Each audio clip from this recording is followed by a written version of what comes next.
എന്താ പറയുന്ന ഒരു അവൈലബിൾ പരിപാടിയായിട്ട് അറേഞ്ച് ചെയ്ത താകെ നല്ല മത്സരങ്ങൾ നടക്കുന്നു. അപ്പോൾ ഇത് രണ്ടും കൂടി യോജിക്കത്തില്ല. എങ്കിലും ഞാൻ ഈ കടയ്ക്കൽ ഉസ്താദിൻ്റെ കൂടെ വന്നത്, അതുകൊണ്ട് ഉസ്താദിൻ്റെ കൂടെ തന്നെ പോകണം. ഉസ്താദിന് കുറച്ച് അവസരയും ധൃതിയൊക്കെ ഉണ്ട്. അപ്പോൾ അതുകൊണ്ട് ഞാനും എൻ്റെ ഒരു പങ്കാളിത്തം നിർവഹിച്ചുകൊണ്ട് പോകാനാണ് ഉദ്ദേശിക്കുന്നത്. ഞാനിങ്ങോട്ട് കയറി വരുമ്പോൾ കടയ്ക്കൽ ഉസ്താദ് പറഞ്ഞുകൊണ്ടിരിക്കുന്നത്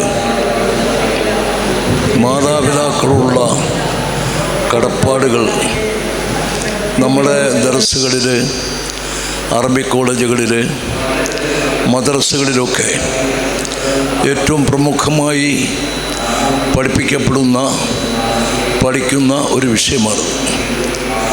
ഒരു മാതാവിനെ സംബന്ധിച്ചിടത്തോളമുള്ള മക്കളുടെ കടപ്പാട് ആദരവായ റസൂൽ സല്ലല്ലാഹു അലൈഹി വസല്ലം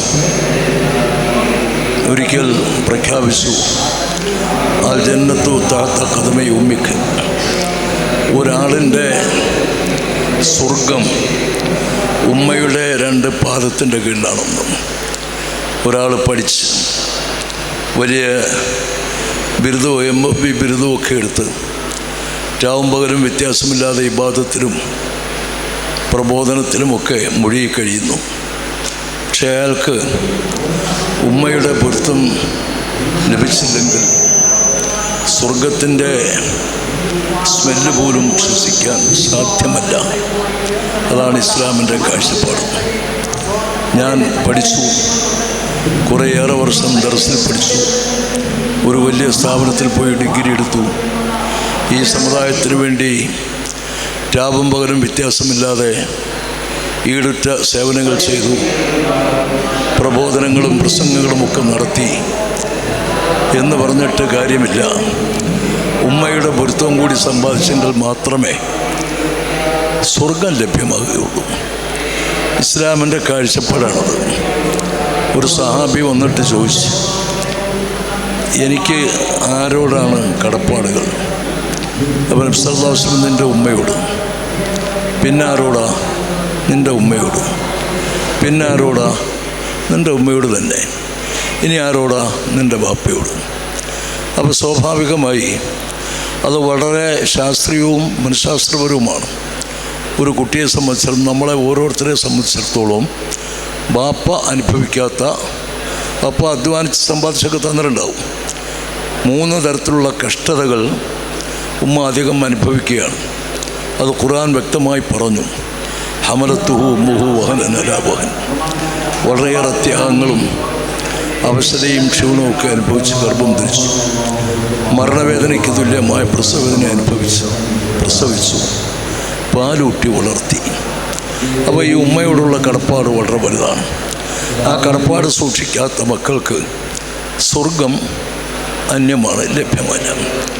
ഞാനിത് പറഞ്ഞത് ഇതിവിടെ പറയേണ്ട ഒരു വിഷയമാണോ അല്ലേ എന്നൊരു ഉസ്താദ് സംസാരിച്ചുകൊണ്ട് കേട്ട് വന്നതുകൊണ്ട് അവിടെ നിന്ന് തുടങ്ങി എന്ന് മാത്രമേ ഉള്ളൂ.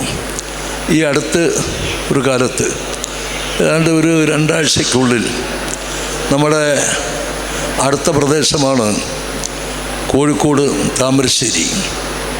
താമരശ്ശേരിയിൽ 53 വയസ്സുകാരിയായ ഒരു ഉമ്മയെ 23 വയസ്സുകാരനായ ഒരു മകൻ പരസ്യമായി പകൽ സമയത്ത്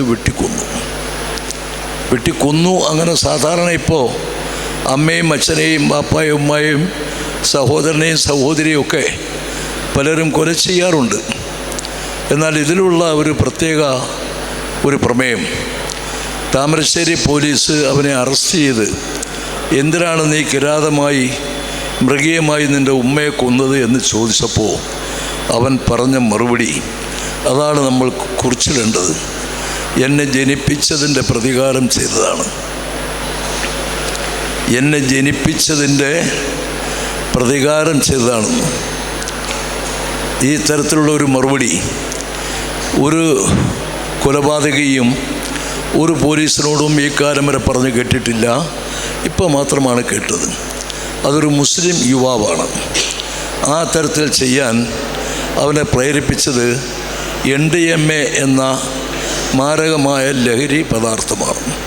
ഇപ്പം നമ്മുടെ സ്കൂളുകളിൽ എന്തിനേറെ പറയണം, വളരെ നമുക്ക് പറയാൻ പാടില്ലാത്ത കേന്ദ്രങ്ങളിൽ പോലും ഈ പറയുന്ന ലഹരി പദാർത്ഥങ്ങൾ വിൽക്കുകയും അത് കുട്ടികൾ ഉപയോഗിക്കുകയും ഒക്കെ ചെയ്യാറുണ്ട്. അതിനെതിരായിട്ടുള്ള ഒരു ജിഹാദാണ് ഇപ്പോൾ നമുക്ക് ഏറ്റവും അത്യാവശ്യമായിട്ടുള്ളത്. DKISF ദക്ഷിണ കേരള ജമിയത്തുലമയുടെ വിദ്യാർത്ഥി പ്രസ്ഥാനമാണ്. ഉലമാക്കൾ, ഉമറാക്കൾ, യുവാക്കൾ, വിദ്യാർത്ഥികൾ, സമുദായത്തിൻ്റെ ഈ 4 ഘടകങ്ങളും കൂടി ചേരുന്ന ഒത്തൊരുമിച്ചുകൊണ്ടുള്ള ഒരു വലിയ വിഹായ്സ്, അതിരുകൾ നിർണ്ണയിക്കപ്പെടാൻ കഴിയാത്ത ഒരു വിഹായ്സാണ് ദക്ഷിണ കേരള ജമിയത്തുലമ. നിങ്ങളൊക്കെ ഇപ്പോൾ എൻ്റെയൊക്കെ സൂര്യൻ അസ്തമിക്കാൻ ഇനി 1/2 മിനിറ്റ് കാണത്തുള്ളൂ എന്നാണ് ഞാൻ മനസ്സിലാക്കുന്നത്. കടയ്ക്കൽ ഉസ്താദിൻ്റെ സൂര്യൻ പകുതിയായിട്ടുള്ളൂ, ഉച്ചവരെ ആയിട്ടുള്ളൂ. അല്ലാഹു തആല ഞാൻ എപ്പോഴും പറയും, ഏറെ നീട്ടി ആരോഗ്യവും ആയുസ്സും കൊടുത്ത് അനുഗ്രഹിക്കട്ടെ. കടയ്ക്കൽ ഉസ്താദിന് പാറം വയ്ക്കാൻ കടയ്ക്കൽ ഉസ്താദേ ഉള്ളൂ. അപ്പോൾ ഇവിടെ വന്ന് പലരും നോക്കിക്കണ്ടൊക്കെ പോയി. ഉസ്താദ് ഇവിടെ ഇരിക്കുന്നത് എന്നോട് ധൃതി കൂട്ടിയപ്പോൾ ഞാൻ പറഞ്ഞ്, ഉസ്താദ് പോയി എൻ്റെ ഷഫീർ ഖാനെയൊക്കെ ഒന്ന് കണ്ട് നോക്ക്, ഒരു അഡ്വാൻസ് ബെയിലെടുത്ത് പോകാൻ പറ്റുമെങ്കിൽ പോകാം എന്ന് പറഞ്ഞു. അദ്ദേഹത്തിൻ്റെ ശബ്ദവും ശൈലിയും പണ്ട് എങ്ങനെയാണോ പ്രസംഗിച്ചത് അതേ ശൈലി ഇപ്പോഴും പ്രസംഗിച്ച് ഞാൻ കേട്ടു. ആണ് സന്തോഷമുള്ളത്. അപ്പം അതുകൊണ്ട് നമുക്ക് കലയിലും സാഹിത്യത്തിലും നിങ്ങൾ വളരണം, നിങ്ങളുടെ സർഗശേഷി വികസിച്ച് വരണം. ദക്ഷിണ കേരള ജമിയത്തുലമയുടെ നേതൃത്വം നാളെ നിങ്ങളുടെയൊക്കെ കയ്യിലാണ്. ഇപ്പോൾ നമുക്ക് ഏറ്റവും നിർബന്ധമായിട്ടുള്ളത് ഈ ലഹരിക്ക് എതിരായിട്ടുള്ള പ്രതിജ്ഞ. ഇവിടെ ബാനർ നൂത്തിട്ട് പ്രതിജ്ഞ എടുക്കുമ്പോൾ ഒന്നാമതായി ലഹരിക്ക് എതിരായിട്ടുള്ള ഒരു പ്രതിജ്ഞയാണ് ചൊല്ലിക്കൊടുക്കേണ്ടതും ചൊല്ലപ്പെടേണ്ടതും. അപ്പോൾ അത് ഒന്ന്. പിന്നെ ഫലസ്തീൻ, ഇസ്രായേൽ നടത്തുന്ന ക്രൂരത, പിന്നെ ഇപ്പോൾ ഒരുപാട് പ്രശ്നങ്ങളുണ്ട്. നേരത്തെ ഇവിടെ കുട്ടികൾ പ്രസംഗിച്ചപ്പോൾ വളരെ സന്തോഷകരമായി കേട്ടു. ഈ വഖഫ് വിഷയം, ബില്ല്, മുൻപ് വഖഫ് പ്രശ്നം, അതുപോലെ തന്നെ പൗരത്വ ഭേദഗതി, മുസ്ലിം സമുദായത്തെ എങ്ങനെയൊക്കെ ആക്രമിക്കാം, ദ്രോഹിക്കാം, എങ്ങനെയൊക്കെ അമർച്ച ചെയ്യാൻ പറ്റും, അതൊക്കെ ഭരണകൂടം ചെയ്തുകൊണ്ടിരിക്കുകയാണ്. ആ ഭരണകൂടത്തിൻ്റെ മുഷ്ടി പ്രയോഗിക്കപ്പെടുന്നത് മുസ്ലിം സമുദായത്തിൻ്റെ നേർക്കാണ്. അപ്പോൾ അതൊക്കെ നമുക്ക് ഒരു സമരപരിപാടിയിലൂടെയോ മറ്റോ അല്ല നേരിടേണ്ടത്. നമ്മുടെ ജീവിതശൈലിയും നമ്മുടെ പ്രാർത്ഥനയും അള്ളാഹുവിന് ഇഷ്ടപ്പെട്ട ജീവിതം നയിക്കുമ്പോൾ തീർച്ചയായും ഇതൊക്കെ പരാജയപ്പെട്ടു പോകും എന്ന കാര്യത്തിൽ തർക്കമില്ല. അപ്പം അതുകൊണ്ട് നിങ്ങൾ അങ്ങനെ വളരണം. ഈ കലാസാഹിത്യ മത്സര പരിപാടികളൊക്കെ അതിന് നിധാനമാകണം. നമ്മൾ ദക്ഷിണ കേരള ജമിയത്തുലമയുടെ 70ാം വാർഷികം നടത്തുമ്പോൾ ഓരോ താലൂക്ക് ബേസിലും പ്രത്യേകം കമ്മിറ്റികൾ എടുക്കുന്നു. ഒന്ന് മാലിന്യ നിർമ്മാർജ്ജനം, മറ്റൊന്ന് ലഹരി വിരുദ്ധ പ്രചരണം, അവബോധം, അതുപോലെ തന്നെ സന്നദ്ധ പ്രവർത്തനങ്ങൾ. ഇതൊക്കെ നമ്മുടെ 70ാം വാർഷിക സന്ദേശത്തിൻ്റെ ഭാഗമാണ്.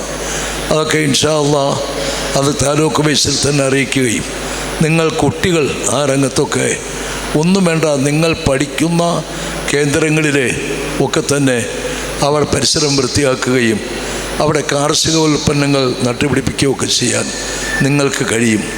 ഇവിടെ ചടയമംഗലത്തിനടുത്ത് പോരയിടത്ത് നമ്മുടെ ഒരു സ്ഥാപനമുണ്ട്. ആ സ്ഥാപനത്തിലെ കുട്ടികൾ ഏതാണ്ട് 2.5 ഏക്കർ സ്ഥലത്ത് അവർ കൃഷി ഇറക്കുകയാണ്. സർക്കാരിൻ്റെ എല്ലാ സഹകരണവും സഹായവും അവർക്കുണ്ട്. ഈ ഒരു രാത്രിയാണെങ്കിൽ പോലും ഞാനും കടയ്ക്കൽ ഉസ്താദൊക്കെ പോയി, മാത്രമല്ല അവരുടെ കൃഷിയിടത്തിലൊന്ന് പോകണം. ഒരുപാട് ത്യാഗം ചെയ്താണ് പോയത്, പക്ഷേ അവരുടെ താല്പര്യം കണക്കിലെടുത്ത് പോയിട്ടുണ്ട്. അപ്പോൾ നിങ്ങൾ പഠിക്കുന്ന സ്ഥാപനങ്ങളൊക്കെ അതിൻ്റെ പരിസരം വൃത്തിയാക്കുകയും ആ സ്ഥാപനം തന്നെ വൃത്തിയാക്കുകയും അതോടൊപ്പം തന്നെ അവിടെ കാർഷിക ഉൽപ്പന്നങ്ങൾ നട്ടുപിടിപ്പിച്ച് നമുക്ക് ഒരു ജീവിത നിധാനമാക്കുകയും ചെയ്യാൻ ഓരോരുത്തരും ശ്രമിക്കണം. അതിനൊക്കെ DKISF നമ്മുടെ ഓരോ മദ്രസയിലും DKISFിൻ്റെ യൂണിറ്റുകൾ സ്ഥാപിക്കപ്പെട്ടുകൊണ്ടിരിക്കുകയാണ്. ഓരോ ദർസിലും സ്ഥാപിക്കപ്പെടുകയാണ്. ഓരോ അറബി കോളേജിലും സ്ഥാപിക്കപ്പെടുകയാണ്. അതൊക്കെ വരുമ്പോൾ നിങ്ങളുടെ സർഗ്ഗശേഷി വികസിപ്പിച്ച്, നിങ്ങളുടെ ശേഷി, നിങ്ങളുടെ ആരോഗ്യവും നിങ്ങളുടെ മനസ്സുമൊക്കെ ഒന്ന് വികസിപ്പിച്ച് ഈ സമൂഹത്തിന്, ഈ രാഷ്ട്രത്തിന്, മനുഷ്യ സമൂഹത്തിനാകമാനം പ്രയോജനപ്പെടുത്താൻ ഉപകരിക്കുന്ന പ്രവർത്തനങ്ങളാണ് DKISF നടത്തുന്നത്. ഇവിടെ DKICCയുടെ നല്ല ഒരു ഓർഗനൈസർ മുഹമ്മദ് അസ്ലം, അദ്ദേഹത്തിന് ഒരു അവാർഡ് കൊടുക്കുന്നു. എനിക്ക് ഏറെ സന്തോഷമുണ്ട്. അദ്ദേഹം പനൂരുകാരനാണെന്ന് മാത്രമല്ല, ഞാനൊക്കെ പഠിക്കുന്ന കാലത്ത് ഏറ്റവും വലിയ ഒരു സുഹൃത്ത്, നമ്മുടെ ഒരു വലിയ സഹായി, ഒരു സംരക്ഷകൻ, ഞങ്ങളൊക്കെ വിളിക്കുന്ന സൂപ്രണ്ട് എന്നാണ്. അദ്ദേഹത്തിന് ജമാഅത്തിൻ്റെ യഥാർത്ഥത്തിൽ ഒരു സൂപ്രണ്ട് തന്നെയായിരുന്നു അദ്ദേഹം. വലിയ മനുഷ്യനാണ് അദ്ദേഹം. അദ്ദേഹത്തിൻ്റെ ഇളയ മകനാണ് മൗലവി മുഹമ്മദ് അസ്ലം. അദ്ദേഹത്തിന് ഒരു അവാർഡ് ഏർപ്പെടുത്തിയതിൽ ഞാൻ DKISFിൻ്റെ സംസ്ഥാന കമ്മിറ്റിയെ പ്രത്യേകമായി അഭിനന്ദിക്കുന്നു. അത് കൊടുക്കാൻ എന്നെ തന്നെ തിരഞ്ഞെടുത്തതിൽ 2 സന്തോഷം എനിക്കുണ്ട്. കാരണം എനിക്കറിയുന്ന എന്നെ സംബന്ധിച്ച് പറയുമ്പോൾ നമ്മുടെ ഒരു കുട്ടിയാണ് മുഹമ്മദ് അസ്ലം, അങ്ങനെ പറയുന്നതാണ് ശരി. ഇപ്പോൾ വലിയ മൗലവിയാണ്, വലിയ നേതാവാണ്, ഒക്കെയാണ്. എന്നെ സംബന്ധിച്ചിടത്തോളം നമ്മുടെ ഒരു കുട്ടിയാണ്. എൻ്റെ മകനെ ഞാൻ എങ്ങനെയാണോ കാണുന്നത് അതുപോലെയാണ് ബഹുമാനപ്പെട്ട സൂപ്രണ്ട് നവ്വറല്ലാഹു മർഖദ, അള്ളാഹു അദ്ദേഹത്തിൻ്റെ ഉണ്ടല്ലേ, സോറി, അള്ളാഹു അദ്ദേഹത്തിന് ആഫിയത്തും സ്നേഹത്തും ദീർഘായുസ്സും കൊടുത്ത് അനുഗ്രഹിക്കട്ടെ. ഇപ്പം എങ്ങനെയുണ്ട് അദ്ദേഹം?